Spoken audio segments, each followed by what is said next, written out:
हालांकि उसे खेती की हर बारीकी के बारे में मालूम था, लेकिन फिर भी डरा दिए जाने के कारण वह अकेला खेती करने का साहस न जुटा पाता था। इससे पहले वह शेर, चीते और मगरमच्छ के साथ साजे की खेती कर चुका था। अब उससे हाथी ने कहा, क्या वह उसके साथ साजे की खेती करे? किसान ने उसको बताया कि साजे में उसका कभी गुजारा नहीं होता और अकेले वह खेती कर नहीं सकता, इसलिए वह खेती करेगा ही नहीं।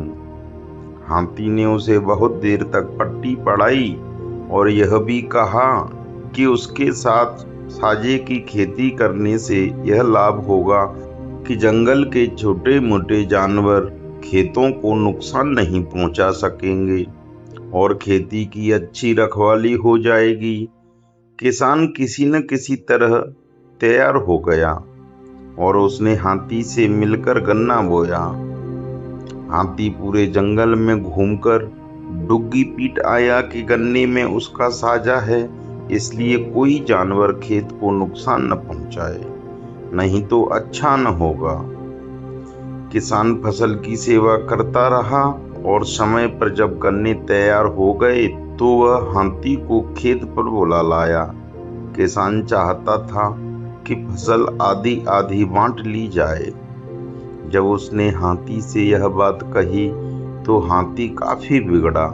हाथी ने कहा, अपने और पराई की बात मत करो, यह छोटी बात है।